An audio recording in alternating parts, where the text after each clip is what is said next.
আপুনি যিফালে চাই ইয়াত এক মনোমোহা পৰিৱেশ দেখা পাব। আমি ওপৰত আছোঁ, ইয়াত আছে আপোনাৰ তলত সেয়া মেইন গেটলৈকে এক ধুনীয়া পৰিৱেশ। চাৰিওফালে বাঁহ আৰু গছেৰে ভৰপূৰ এটা সুন্দৰ, মুঠতে আপোনালোকে আহিলে দেখা পাব যে কিয় অহা নাছিলোঁ বুলি ভাবিব আপোনালোকে আগত। আমি ওপৰত আছোঁ, ইয়াতে ধুনীয়াকৈ বহাৰ ব্যৱস্থা আছে, ইয়াত বহি চাহ খাব পাৰিব। অসমৰ স্বকীয় বৈশিষ্ট্য জাপি দেখিছে। মুঠতে এক ঠাণ্ডা পৰিৱেশ আপোনালোকে দেখা পাব ইয়াত। আমি ওপৰ মহলত আছোঁ, ইয়াতে আপোনাৰ য'তে ত'তে মই শাক এমুঠি এমুঠি দেখিছোঁ। এয়া কলমৌ শাক দেখিছোঁ ইয়াতে, মানে আমাৰ থলুৱা যিখিনি শাক। খৰিচা নামৰ অসমীয়া ব্যঞ্জনবিধৰ নাম আপোনালোকে নিশ্চয় শুনিছে। বাঁহৰ গাজ কাটি এনেদৰে খৰিচা প্ৰস্তুত হয়। আৰম্ভণিখিনি এইখিনি।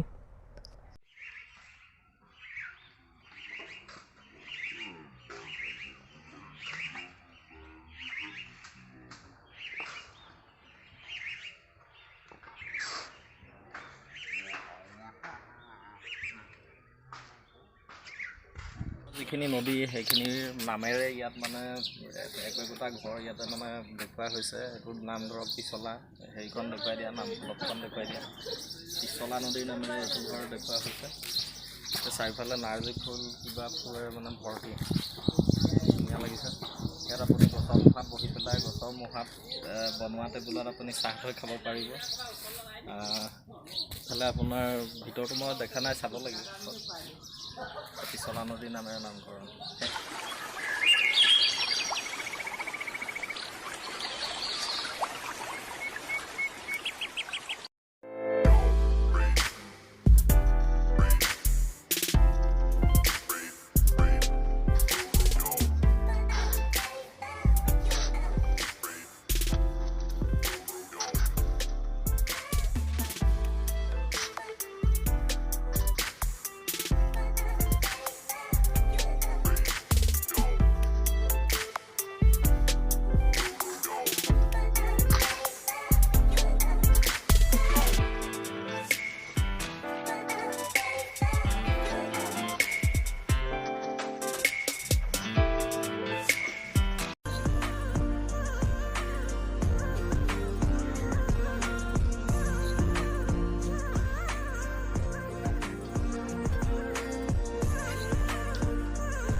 আপোনালোকে যিফালে চাই সেইফালে দেখা পাব বাঁহ বেত, ৰং তুলিকা তথা আধুনিক বিভিন্ন শিল্পকলাৰ সমাহাৰ ইয়াত দেখিবলৈ পাব।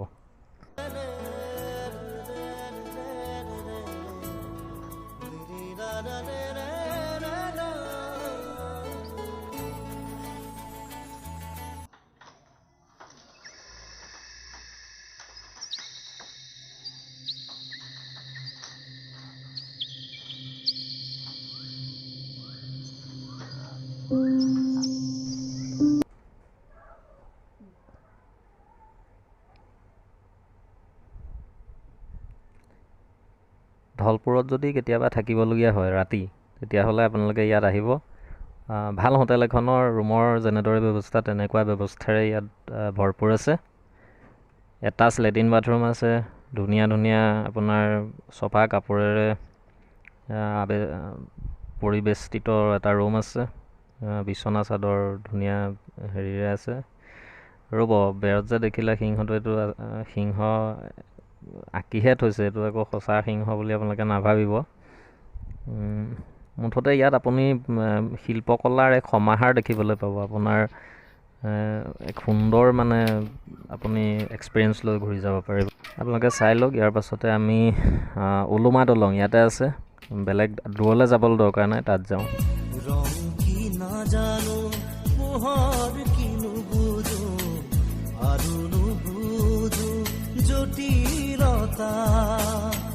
নেদেখুৱাবি মোক দুখৰ ছবি আৰু নেদেখুৱাবি মোক দুখৰ ছবি আৰু হাঁহিৰে ভৰক মোৰ প্ৰাণ।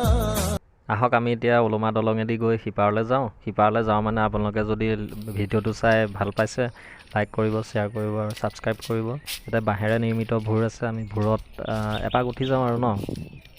শেষৰ পৰ্যায়ত আহি উপনীত হৈছোঁ। এয়া আপোনাৰ বাঁহৰ ভোৰ দেখিছে, ইয়াতে আমি এতিয়া ধুনীয়াকৈ বহাৰ চেয়াৰ আছে। এতিয়া আমি অলপ এইফালে যাম। ইয়াত আপুনি সাঁতুৰিব পাৰে, চুইমিং নজনা কোনোবা আছে যদি লৈ আহিব, ইয়াত ধুনীয়াকৈ সাঁতুৰি শিকিব পাৰিব। গৰম দিনত বিশেষকৈ গৰমৰ পৰিৱেশত পানীটো দেখিলে ভালেই লাগে মানুহৰ, গতিকে আমিও ভোৰ চলাই বহুত ভাল লাগিছে। ইয়াতে আপোনালোকেও আহি ইয়াত ভোৰ চলাই এটা বেলেগ ধৰণৰ এক্সপিৰিয়েঞ্চ ল'ব পাৰে আৰু আনৰ লগতো শ্বেয়াৰ কৰিব পাৰে। আহিবচোন, ভাল লাগিব। লোকেশ্যনটো হৈছে আপোনালোকে 15 নং ৰাষ্ট্ৰীয় ঘাইপথেদি আহি ধলপুৰ চেণ্টাৰত নামিব লাগিব। নামি পূব দিশত আপোনালোকে প্ৰায় 500 মিটাৰমান আহিলে এই ধুনীয়া প্ৰাকৃতিক পৰিৱেশেৰে ভৰপূৰ ঠাইডোখৰ পাবহি। শেষত ভিডিঅ'টো চোৱাৰ কাৰণে ধন্যবাদ জনালোঁ।